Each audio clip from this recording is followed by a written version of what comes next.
Bismillahirrahmanirrahim. Assalamualaikum warahmatullahi wabarakatuh. Selamat pagi, selamat siang, adik-adik rekan-rekan mahasiswa Universitas Pasundan Fakultas Kedokteran. Ya, saya Dr. Irlandi Meditya Suseno. Kembali lagi kepada topik selanjutnya pada ECG Course. Kali ini yang saya bahas adalah mengenai gambaran EKG yang abnormal, ya, untuk mengidentifikasi dari pembesaran ruang-ruang jantung, ya.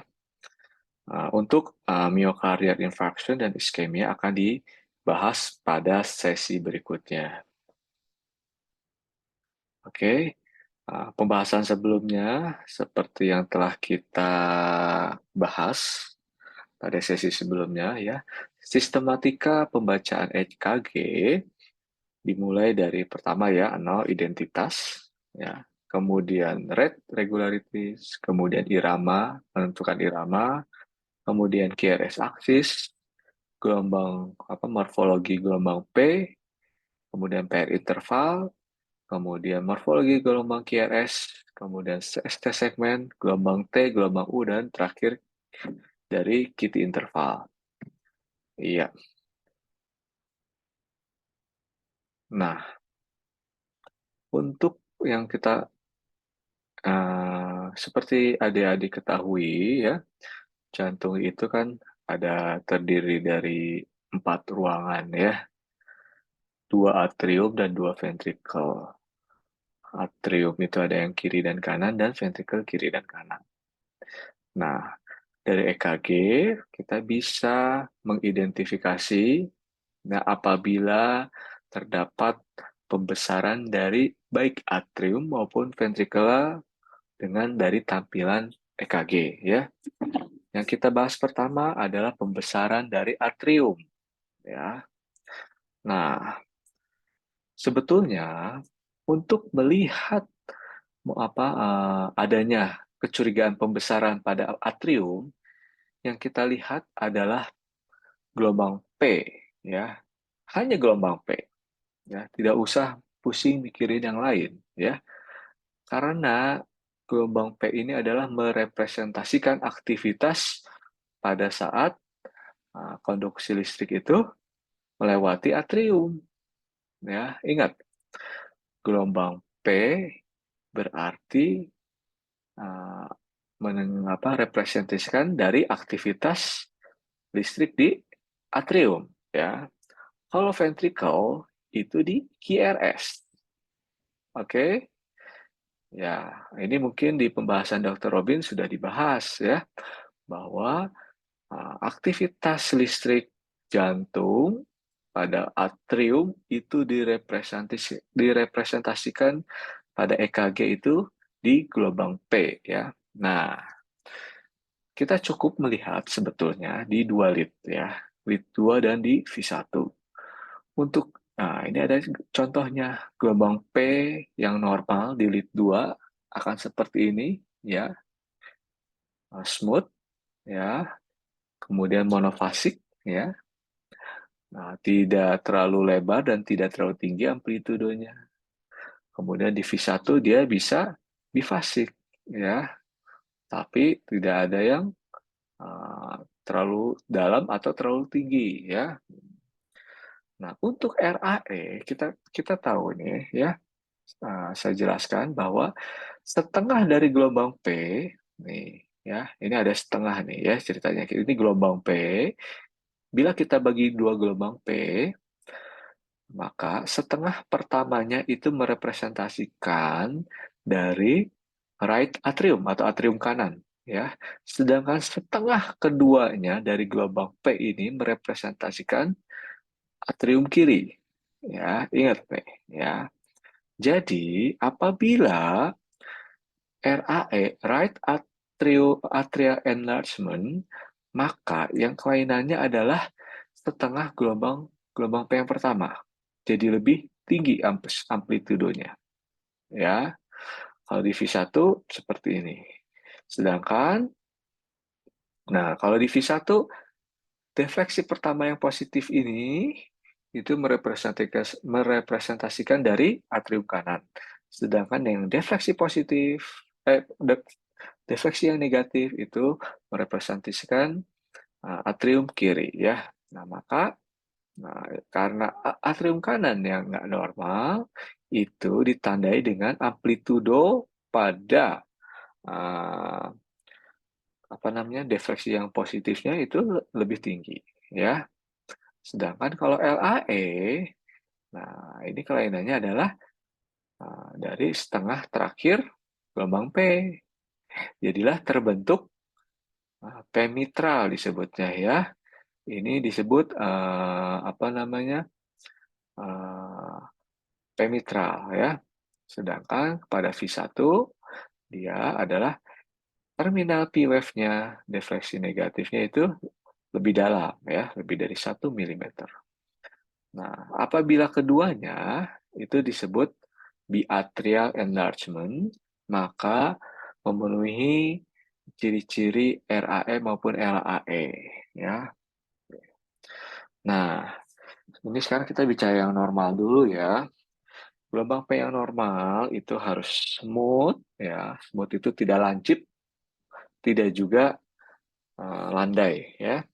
Smooth dan bentuknya harus monofasik.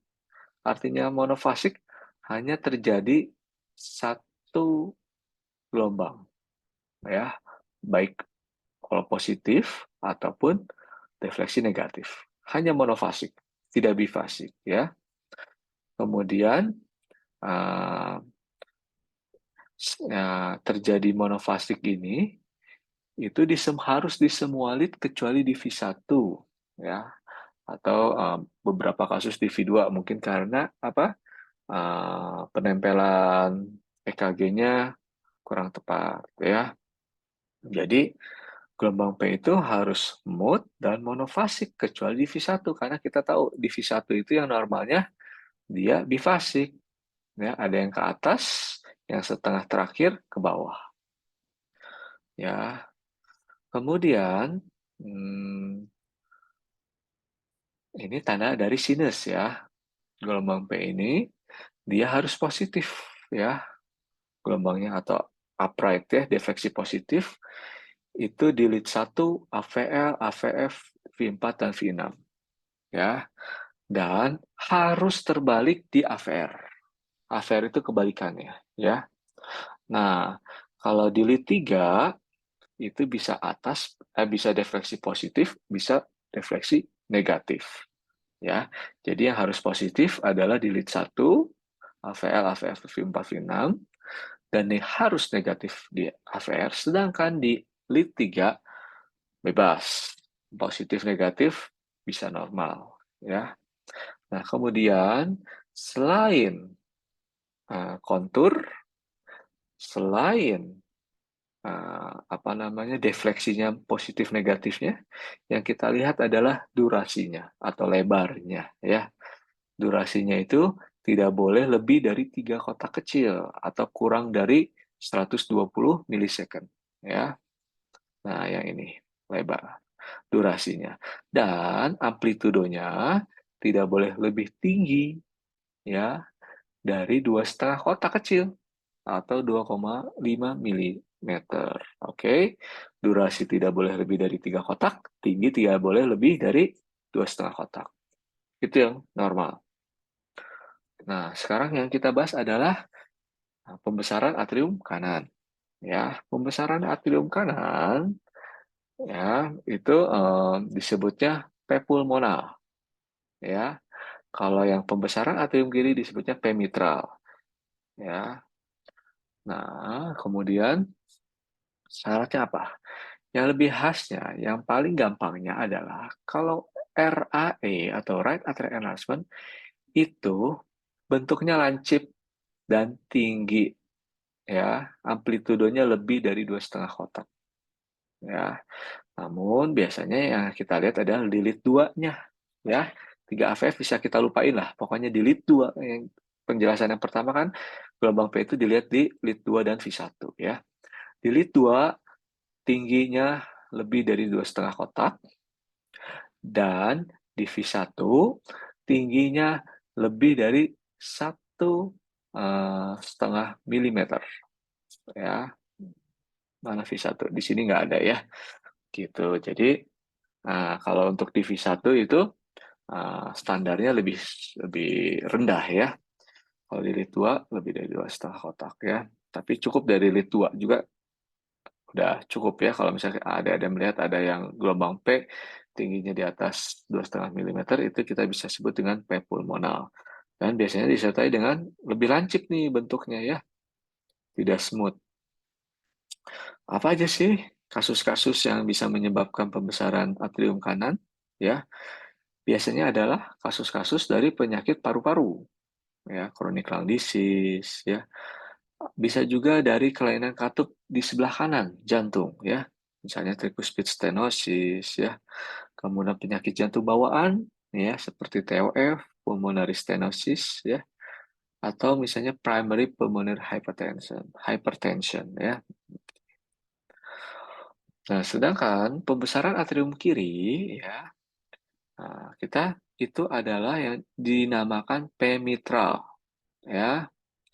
Itu di lead 2-nya P mitral, sedangkan di lead V1-nya itu adalah di porsi terminal negatifnya itu, apa namanya, ada namanya terminal negatif portion ya. Jadi kita bahas dulu di lead 2-nya itu adalah durasinya lebar ya. Tadi kan kalau yang RAE kita membicarakan amplitudo ya. Kalau yang LAE kita membicarakan apa? Durasinya ya. Jadi si gelombang P itu jadi lebar. Batasannya berapa? Lebih dari 110 milisecond atau 2,5 kotak ya. Lebih dari 2,5 kotak itu kita bisa katakan, atau ya hampir lebih dari 2,5 kotak itu, atau hampir 3 lah ya, 3 kotak itu disebut P mitral ya. Dan bentukannya kayak ada dua gelombang gini yang defleksi yang sama, positif dua-duanya ya. Itu disebut BFID ya, BFID wave atau BFID P wave ya. Nah, apa namanya? Ada syaratnya lagi di antara dua kotak, dua puncaknya ini jaraknya harus lebih dari 40 milisecond ya. Puncak yang sini ke puncak sini jaraknya lebih dari 40 milisecond. Nah, sedangkan kalau di V1 ya, kita melihat bifasik ya. Tadi kan ini bifid P wave ya, gelombangnya bifid ada dua nih. Kalau ini bifasik ya kan normalnya emang bifasik ya, ada yang positif, ada yang negatif, tapi ada terminal negatif portionnya itu lebih dari 40 millisecond duration. Jadi ya si gelombang P yang setengah terakhirnya itu durasinya lebih dari 40 ya, dan kedalamannya lebih dari 1 milimeter. Oke, nah ini contohnya nih ya. Dia dalam ya negatif terminal negatif portionnya dia lebih lebar, ininya lebih dari 40 milisecond ya, berarti lebih dari satu kotak kecil dan kedalamnya lebih dari 1 milimeter. Apa aja penyebab dari LAE? Yaitu kelainan katup di sebelah kiri, mitral stenosis, hipertensi sistemik ya. Kalau tadi kan hipertensi pulmonal penyebab RAE ya. Bisa juga hypertrophic cardiomyopathy atau gangguan dari katup mitral ya, mitral regurgitasi. Ya, sedangkan kalau atrial enlargement adalah gabungan dari keduanya, baik RAE dan LAE, kita sebut dengan biatrial enlargement ya. Nah, itu apa? Jadi bisa saja di lead 2-nya itu ada bifid P wave atau P mitral ya, yang kita lihat tadi ada dua puncak dan dengan amplitudo lebih dari 2,5 milimeter dan durasi lebih dari 120 milisecond. Tadi kan ini adalah syarat untuk P pulmonal. Sedangkan ini adalah syarat untuk P mitral ya. Jadi ada P pulmonal, RAE dan ada syarat dari LAE ya, atau P mitral. Maka gabungan keduanya bisa kita katakan bahwa bisa saja terjadi bilateral enlargement pada pasien tersebut. Ya, sedangkan di V1 itu bifasik P-wave-nya itu dengan inisial, tadi kan kalau yang inisial itu berarti setengah yang pertama, kalau yang terminal yang setengah yang kedua, inisial positif deflection-nya lebih dari 1,5 mm. Tinggi nih si inisial positif deflection-nya ya. Sedangkan terminal negatif deflection-nya lebih dari 1 mm. Ini untuk P pulmonal, ini untuk P mitral ya. Oke. Nah, ini salah satu contoh dari gambaran EKG bilateral enlargement ya. Ya, ini lihat nih inisial positif portionnya kan tinggi, tapi juga kedalaman sini juga lebih dari 1 mm ya. Jadi ini disebut bilateral ya. Nah, kemudian selanjutnya kita bahas untuk hypertrophy ventricle ya atau penebalan di ventricle. Nah, kenapa biasanya ya untuk atrium kita nyebutnya bukan hypertrophy ya karena yang lebih tepat adalah enlargement ya karena si miokard dinding dari atrium itu jarang terjadi penebalan, yang ada adalah pelebaran. Nah, kemudian ini sama ventricle hypertrophy juga ada yang sebelah right atau left atau keduanya ya biventrikular. Nah, untuk RVH sendiri ya, ini ada diagnosis kriterianya. Nah, ini utamanya ada 3 ya. Ini syarat yang terakhir. Yang pertama, RVH ini dia harus aksisnya harus ke kanan ya, atau superior ya, or more. Kemudian tadi kita kalau untuk gelombang P kita kan identifikasinya di lead 2 dan V1 ya. Kalau untuk lihat RVH kita lihatnya di V1 dan V5 V6 ya. Untuk di V1 airwave-nya dari gelombang QRS ya itu lebih tinggi daripada gelombang S perbandingannya. Jadi R per S lebih dari 1 atau kalau misalnya rasio dari tinggi R dengan kedalaman S-nya kurang dari 1 tapi tinggi ketinggiannya lebih dari 7 mm. Saya ingatkan lagi nih ya, gelombang P itu berarti merepresentasikan atrium sedangkan gelombang QRS merepresentasikan ventricle ya. Jadi kalau kita ngomongin RVH, LVH, BVH, fokusnya di gelombang QRS. Ya, untuk RVH kita ngelihatnya di V1 dan V6. Di V1 rasio R sama S-nya, tinggian R-nya lebih dari 1. Ya, nanti kita lihat contohnya. Sedangkan di V5 atau di V6-nya, gelombang S-nya harus dalam. Ya, atau R per S-nya kurang dari 1 kebalikannya. Jadi S-nya yang lebih dominan. Ya. Oke, ya. Kemudian ini berlaku untuk pasien yang tidak boleh RBBB. Ya, kalau RBBB, soalnya kalau yang RBBB pasti aksesnya ke kanan dan bisa terjadi R per S-nya lebih dari 1 walaupun dia tidak RVH. Jadi syaratnya bukan RBBB ya. Nah, ini supporting criteria tidak mesti ya. Biasanya disertai oleh RAE atau pulmonal. Kemudian ada tanda dari RV strain ya, yaitu adanya ST depresi atau gelombang T-wave inversi di V1 sampai V4 dan atau di 23 AVF ya. Itu supporting kriteria. Jadi tidak mesti, bisa iya, bisa ada, bisa tidak. Kemudian ada gelombang S1, S2, S3 pattern ya. Jadi dominan S gelombang S dominan di lead 1, 2 dan 3. Nah, ini ya syarat yang tadi. Jadi cukup ya tadi ya sebetulnya di V1 R per S-nya lebih dari 1, sedangkan di V5 V6 S-nya lebih dari 7 mm atau R per S-nya kurang dari 1. Ini contohnya. Ini kita bicara penyebabnya dulu. Sama, hampir sama penyebab RAE bisa menyebabkan dari RVH ya. Nah, ini contoh dari RVH. Waktu pas EKG normal, kita belajar sistematika EKG ya, kita belajar konfigurasi gelombang R dan gelombang S pada prekordialit, prekordial itu V1 sampai V6, itu gelombang R di V1 kecil, makin ke V2, V3 makin naik. Ya. Nah, kalau ini kebalikannya. Dia R awal aja udah tinggi nih. Harusnya R di sini kecil ya. Ini udah tinggi, sedangkan di V6-nya kecil. Nah, ini kan konfigurasinya tidak benar. Berarti tidak normal. Apakah ada RVH ya kita lihat.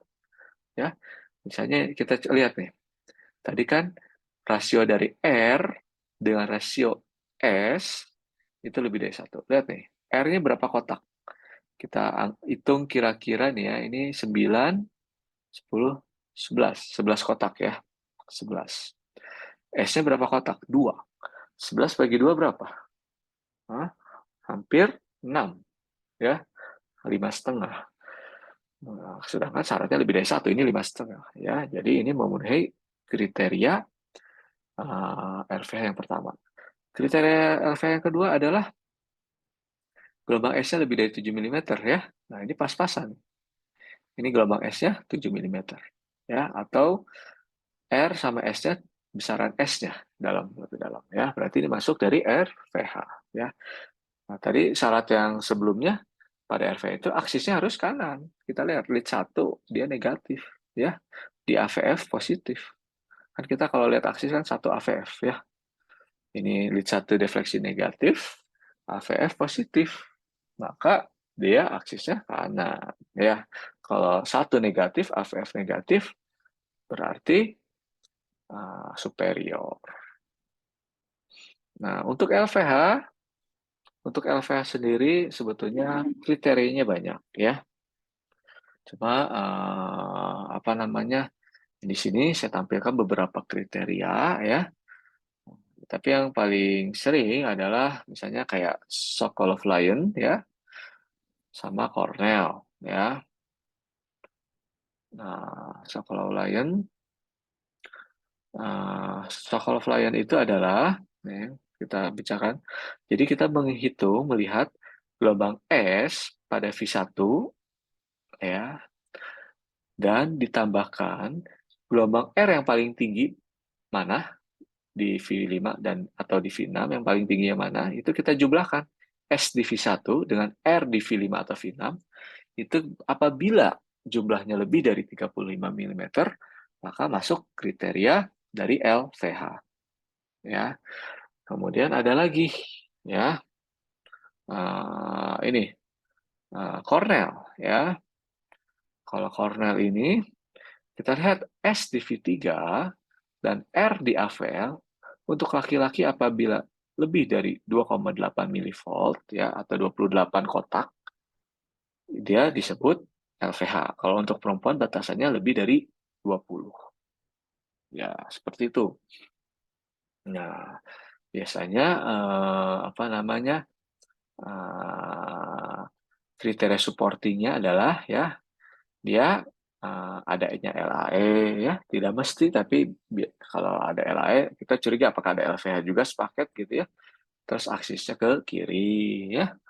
Kemudian bisa juga disertai dengan ST elevasi di right precordial leads ya di V1 V3 ya, atau disebut discordan atau gelombang U yang prominent ya, karena apa namanya si QRS-nya voltasenya tinggi-tinggi ya. Nah, itu jadi si prominent EOF ini bukan hanya terjadi pada hipokalemi, walaupun biasanya paling sering adalah hipokalemi. Nah, ya contohnya nih ya, kita sekarang mau menghitung si Sokolov-Lyon. Kita hitung ya. Jadi sebetulnya ini bisa V1, bisa V2 ya. Ini V2, nah kita hitung nih, ini 20 ya S-nya. S di V2 ini 20 kotak kecil. Ditambahkan dengan RV5 ya, atau RV6. Yang mana yang paling tinggi? Nah, ini berapa nih? 10, 20, 35. Ini aja udah 35. Tambah ini 20 ya, berarti udah 55 ya, udah jelas lebih dari 35. Ini berarti LVH ya, gitu. Nah, ini disebut strain. Ya, LV strain. Pada V5 atau V6 ada ST depresi seperti ini. Ya. Nah, ini contoh dari LVH ya, kita lihat S di V2-nya dalam dan di R di V5 atau di V6-nya tinggi. Apabila dijumlahkan itu lebih dari 3. Nah, sekarang kita mau Cornell ya. Tadi Cornell kriteria itu menjumlahkan S di V3 dan R di AVL. Kita lihat nih, S di V3. Nih, S di V3-nya berapa nih? Oh, udah dalam ya. Ditambah R di AVL. Kalau laki-laki kan lebih dari 28 kotak. Nah, ini aja udah terpenuhi ya kira-kira ya. Pada perempuan lebih dari 20. Seperti itu ya. Mudah-mudahan pembahasan pembesaran dari ruang-ruang jantung pada EKG bisa dipahami. Silahkan adik-adik nge-playback berulang-ulang, ngemajuin mundurin ya sampai paham betul. Apabila ada pertanyaan, nanti kita akan bahas pada sesi offline. Ya, sekian dari saya. Wassalamualaikum warahmatullahi wabarakatuh.